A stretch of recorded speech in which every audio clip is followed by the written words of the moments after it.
குழந்தைகளே, நான் சொல்ல போகிற கதையை கேட்க அவளோட காத்திருந்துருக்கீங்களா? இன்றைக்கி ஈசாப் நீதி கதைகள்லேருந்து ஒரு கதை சொல்ல போகிறேன். கதை ஒன்று.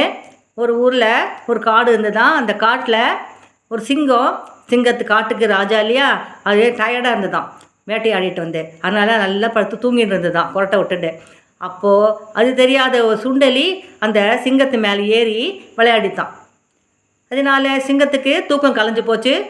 கண்கள்லாம் செவந்துட்டு கோவமா, யார் எனக்கு தூக்கத்துக்கு எடுத்தது, நான் உன்னை என்ன பண்ணுறேன் பாருன்னு சொல்லிட்டு அந்த எலியை அப்படியே கடித்து சாப்பிட போச்சான். அந்த எலி ரொம்ப பயந்து போய் என்ன பண்ணித்தான், சிங்கராஜா என்னை கொல்லாத, நான் உனக்கு ஆபத்து காலத்தில் ஹெல்ப் பண்ணுறேன் அப்படின்னு சொல்லிட்டான்.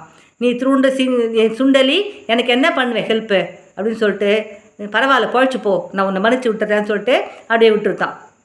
ஒரு நாள் என்ன ஆச்சு, வேடன் ஒருத்தன் அந்த நெட்டு போட்டு விலங்குகள்லாம் பிடிக்கிறதுக்கு வந்திருக்கான்.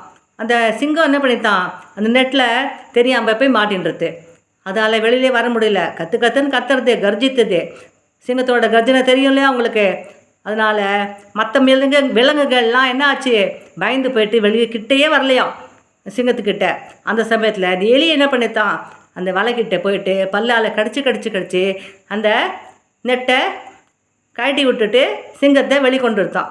சிங்கம் ரொம்ப சந்தோஷப்பட்டு அது சொல்லித்தான், எனக்கு ரொம்ப சந்தோஷமாக இருக்கு, நீ நான் உன்னை மன்னிச்சிட்டேன் அப்படின்னு சொல்லிட்டான். இதுலேருந்து நமக்கு என்ன தெரியுறது நீதி, என்ன தான் பெரியவர்களாக இருந்தாலும் எளியவர்களை ஏறி பேசக்கூடாது. எளியவர்கள் எப்போதுமே பெரியவர்களுக்கு ஆபத்து காலத்தில் உதவுவார்கள். நான் சொன்ன கதை உங்களுக்கு பிடிச்சிருந்ததுன்னா என்ன செய்யணும், நீங்கள் கமெண்ட் செக்ஷனில் தம்ஸ் அப் போடணும். தேங்க்யூ. கீதா முரளி, பாய்.